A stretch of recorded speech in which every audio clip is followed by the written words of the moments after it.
everyone wants to be successful. Everyone wants to have good relationships. Everyone wants to be healthy. But when it comes to the health stuff, it's like, tomorrow. Yeah. We have to decide how we create change in our life because change isn't just going to happen to us. You know, like we've already finished school. We've already probably settled into our career. And guess what? Like this is it now.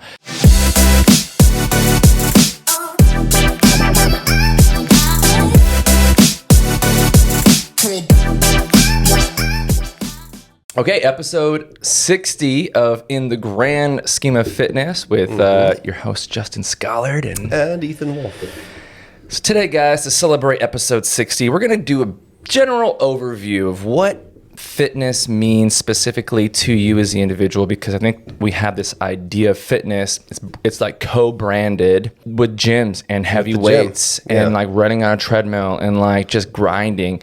And to be honest, like that is a version of it, but it's not the only version. So today we want to just talk about different ways and modalities that one can just start through group sports, weekend warrior kind of stuff. Maybe you want to do a martial arts class. Maybe you want to get into like circus or acrobatics or hacky sack or yoga. Like there are so many ways to start that don't involve like the traditional weight training that we all kind of bench press. Associate with fitness. And so we just want to like just explore those options, talk about the values of them, and then maybe even using them as a tripwire, so to speak, or as a transition or a gateway to actually get in and do some strength training, which of course is bench press. Which of course is all of our secret motive. All we want you to do is just eat protein and lift weights. But to get you there, we might try to spellbound you with the idea that you can do anything else. But just, all jokes aside, you actually can, right? Yeah. I mean, that's the whole point of this episode. Absolutely. I mean, I think it just is to reminder that like our best lives are lived when we are physically active. It's just, there's no way around it.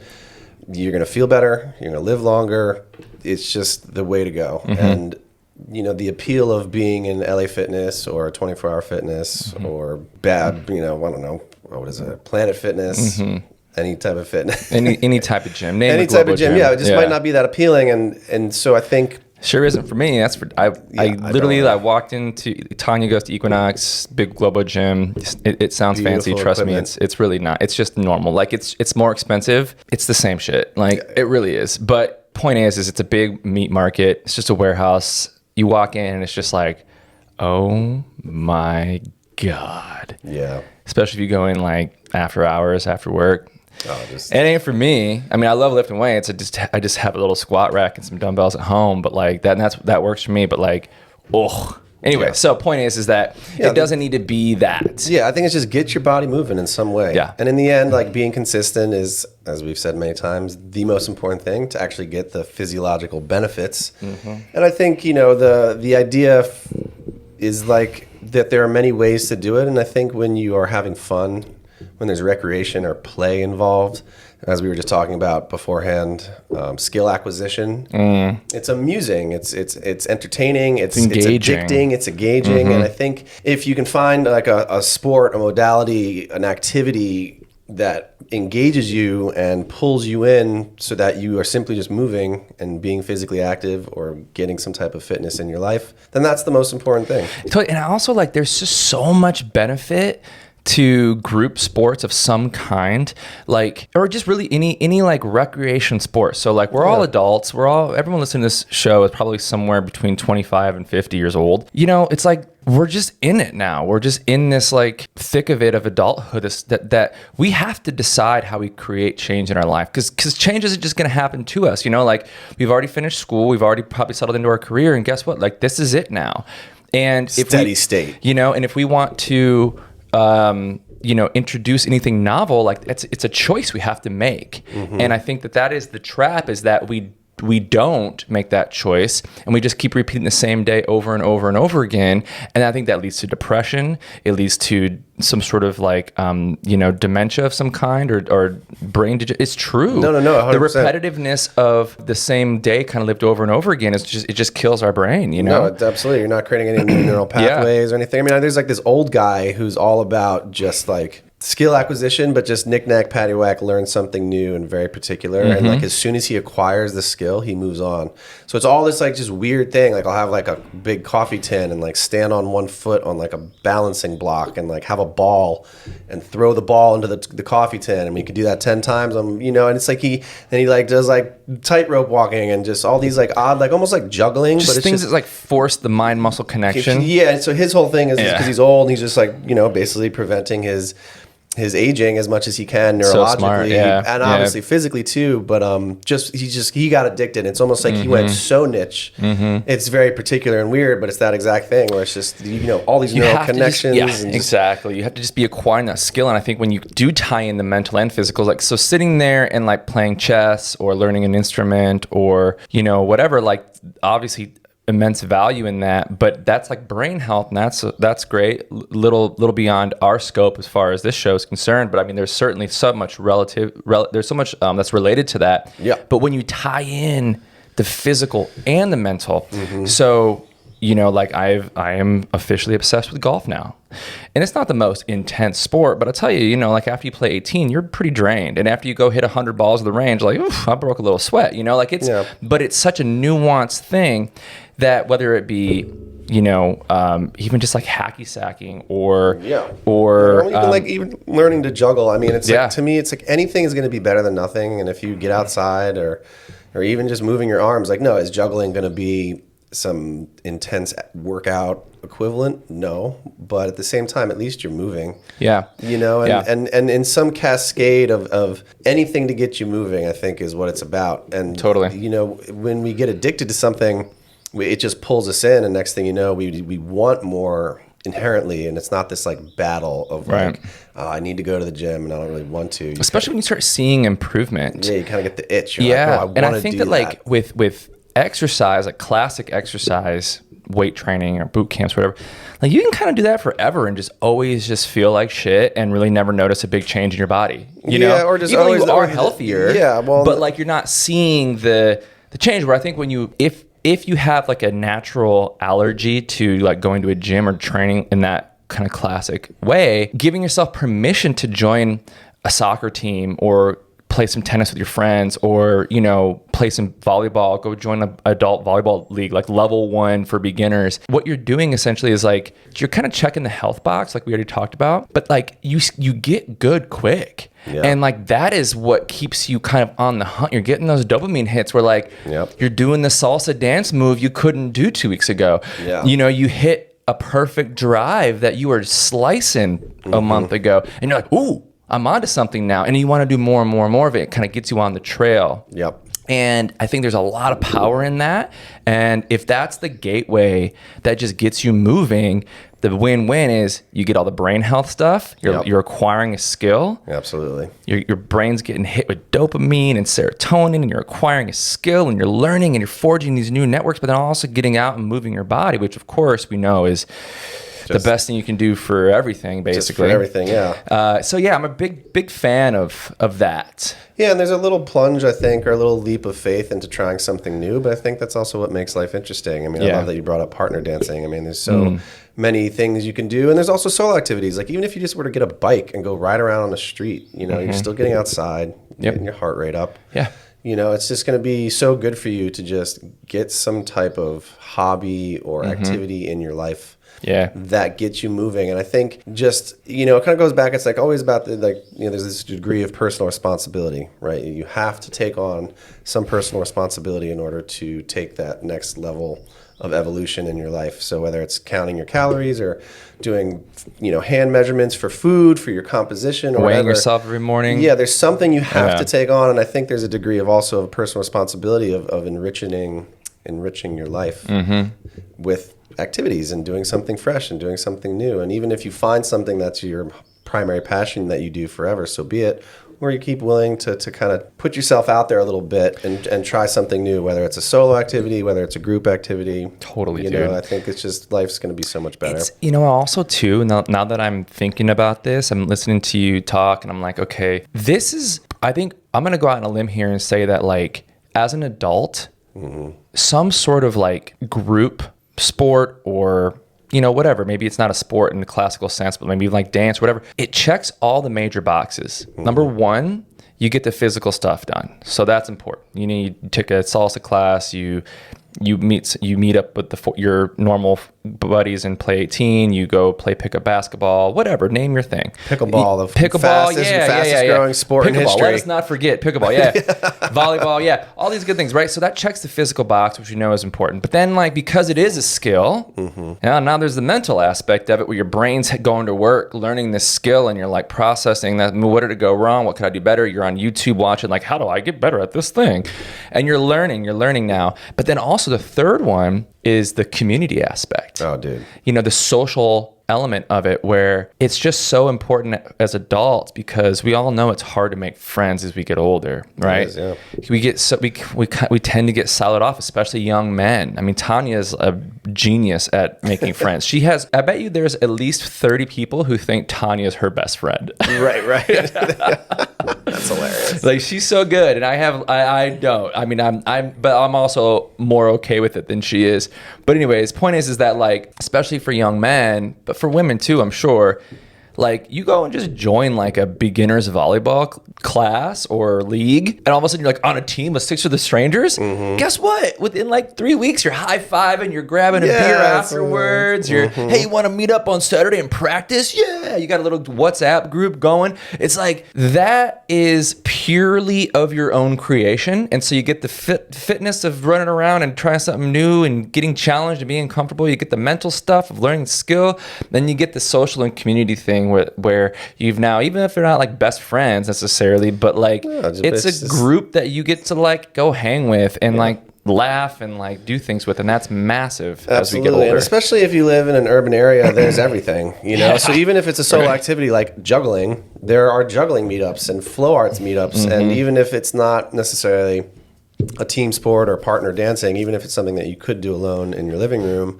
there is still a social component that's available. We're like, oh, try this move. Or just, keep your palm. It's there's a lot out there, and I think life will just be much more rewarding when we start to engage with something. Totally. Being willing to try. Totally. And then I think, it's like, because obviously you have to resist and strain, otherwise why are you listening to this fucking show? You'd be a failure. No, but I do think that, like, taking it up a notch is that concerted exercise in some some way, whether it's a boot camp or HIIT or bodybuilding or powerlifting or Olympic lifting, just that I do think training and exercise specifically is of tremendous value, even more so. And even if it's just for longevity and fighting off metabolic diseases, and just, again, quality of life is going to go up the more fit you are. And I think that what can happen is sometimes you get into these things and maybe you notice that you get winded really quickly, or that your shoulder's giving out. You got no from power. Surfing. You got no power when you try to jump. You're trying to catch a wave, and you just your shoulders are so burned that you can't get into the crest, and things like that. And so then maybe all of a sudden you're just like, oh, now that I'm living a more active lifestyle, let's say, because I don't want to necessarily say that these things we're naming are exercise per se, depending on what you choose. Maybe you might be like, you know what? I want to be more fit. I want to be better at this. The way to do that is going to just be more fit. I'm becoming more aware of my body. Oh, the more I move, the better I feel. Right. Oh, wait a second. Totally. Maybe it'd be worth it to go out on a jog, or maybe it'd be worth it to put on a yoga class on YouTube and do some yoga in my living room. Or do a little body weight workout. So in other words, it can just be a gateway, like, and like we were talking about, is like, so maybe like, it's like the devil's lettuce. Devil's lettuce. You know what I mean? But maybe it's like the first thing that you think of when you need to get healthy and fit is not going to the gym, but maybe like, well, I did play this sport in high school and I always liked it, so maybe I'd like to get back at that. Wonderful. But then I think what you're saying is like, you do that for a minute and you realize there's deficiencies now. It's like, whoa, everything hurts. Let's just use like any example, like jiu-jitsu, right? So I've been doing jiu-jitsu recently. It's like, or volleyball, right? It's like, we'll use the examples that I do. Yeah, well, I mean, I got to speak to what I know, but it translates to everything. Maybe you're basketball or tennis or whatever, but it's like, if you do the thing and you start the beginner league and you go and you're like, man, I get, like you're saying, I get gas. My legs are just like dead wobbly and I just cannot even like hardly hold myself up. Well, then you're thinking like, okay, maybe like doing a few sets of lunges I was each gonna week. say lunges exactly. You know, or maybe all right, I'm gonna do 3 sets of 10 goblet squats just to improve my jumping or whatever the case might be. Whatever it is, yeah. Hold maybe myself in a like plank position. or like, oh wow, Yeah. I'm extra tight. Maybe I'll actually sit and stretch for a little while. And then next thing you know, now it's like you're using strength training like an athlete would to serve your sport, right? So maybe the strength training in and of itself isn't enough of a motivator, but like you really love your sport and your community now, and like it's of interest to you to improve. So the best way to improve now is to like improve your strength. And so now all of a sudden we've used that to like a little bit of a gateway, and you know, a 10 to 20 minute routine a couple times a week might not seem so intimidating or yeah, crazy. because I can't. I mean, because it is always going to come back to us encouraging you all to get some type of exercise going. Well, that, you know, it'd be weird if we stopped. It would be weird if we didn't. You know, but it's just, and I think it is, and then the ball, you just gain momentum. Then all of a sudden, you're a physically active person, you're a health conscious person, and then all of a sudden, maybe you will start to watch what you eat because next thing you're counting your macros. Yeah, you're a little heavy on the court, or you're going up a hill on a bike. Is like, fuck, this is hard. I don't want this. I want to be able to go up this hill. It's nice up there. You know, it's a good view. I don't want this to be so hard.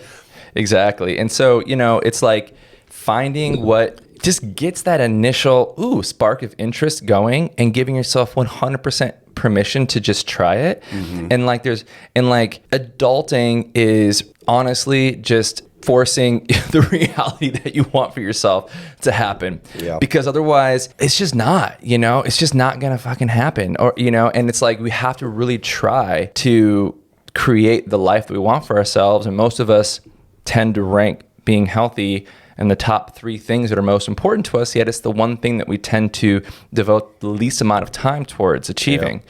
So everyone wants to be successful, everyone wants to have good relationships, everyone wants to be healthy. But when it comes to the health stuff, it's like, tomorrow. Yeah. But and it's so crazy because everything else goes to shit if you're not healthy. I don't care what kind of career you have. I don't care what kind of great family structure you have, or, it's like if you're sickly, you only want one thing in life, to be healthy. And that's to be healthy. Yeah. So it's one of those things that no matter what it takes to just get some engagement going. And it's even with like personal training. I mean, so many of my clients, and I know personal training can be expensive and not everybody can afford that. But at the same time, it's like I have many clients that just know that they won't do it unless they make some type of commitment. And just now, because they choose to train, it's like they're smart enough. They got a good head on their shoulders, and they're like, I know I need to do this. I don't really want to do it, so I'm going to make myself do it by paying for it and having an appointment and have somebody that I have to show up to and look in the eye. And then it's amazing because then I think most of the time I find my clients, some people are just allergic to exercise, and that's understandable. And they do it anyway, but I often find that they look forward to the sessions, and it's like they always feel, even if it's arduous and grinding and hard, they always feel better afterwards. Always. And I think you can also, there, for me, I try to make the sessions interesting. There's so many ways to move and do stuff. Like I train this one couple, and we do animal flow. And so animal flow is just a kind of a coined term for is that where you put the masks on and turn the lights off? Kind of like a furry, but with movement. And like pin the tail on the donkey kind of thing. But it is so much fun, and but it's basically just human movement patterns that are often done on the floor. Yeah. Animal flow is like a coined term with a certain vocabulary, but the movement world is a whole thing. But even just the other day we were playing a game of add-on where it's like basically one person does a move, and this can be done with many modalities, and then the second person does that move and then adds a move to it. And then the other person goes back and does those 2 moves and adds a move. And so it's like this little gamification. But you're doing all these, you're kind of being creative. You're moving your body. You're stretching and being active. And, it's tons of fun. And they love it. And all of a sudden, like, the time melts away. Yeah. And obviously, we did a bunch of strength training and Bulgarian split squats that were arduous just afterwards. But you got them in the zone. It was like the warm-up, but also get them in the zone and also get in their mind. And it's I think there's just, you'd be surprised that once you get into things, I think the reward starts to show itself. And I think, so it's like, we're kind of like, well, how do you get the foot in the door? How do you get a toe in the door? How do you just get a little breeze going to get into the gale force winds? Because I think that's what keeps people from starting, is that in their mind, they have this idea of what it takes. Yeah. Right. Oh, well, if I can't get to the gym for an hour, then like I'm going to wait until I can get to the gym for an hour. And then a year goes by and it's like, still waiting? It's like, well, I mean, I got kids. I got to work till 6. I got to drive 20 minutes to the gym. I got to work out for an hour. Got to park. It's like, YouTube's there, but yeah, it's like, or you just drop down and give me 20, and like, let that just start. Like, but like, lowering the barrier of entry is what we're talking about, right? And like, to your point, what I just wanted to say real quick with the clients and it being expensive and stuff, but it's like, yeah, I get it. It's expensive. Like, to have a trainer, it's not, it ain't cheap to have like an accountability nutrition coach or trainer. But the thing is that like, no one will think twice about going out and spending $500 to $1,000 a month on a car. Yeah. And that's just the payment. And then you got the insurance and you got the gas. I mean, it's probably costing at least $1,000 a month to just own a car that, like, for 99% of the time just sits in your driveway. But it's like, no one, and when we think of fitness, it's like, well, a boot camp's cheap. It's like, okay, well, do you like going to boot camp? No. Right. Well, then who cares what it costs? You're not going to go. But if you did invest $100 or $200, depending, if you live in a smaller city in the Midwest, maybe it's $50. If you live in a big major city, maybe it's closer to $200 for a trainer. But you're probably making more if you live in a big city, so it balances out. Yep. But like, yeah, so what? So that's maybe what, $800, $1,000 a month. That's a lot of money, but it's your fucking health. Yeah, and like the reward we said earlier, is insurmountable. Like, to have that accountability, to have that, like, that person in your corner that you can, talk about your life with and your nutrition with and your fitness with, and they can help you think of other ways to just move your body, going for walks, like, think creatively.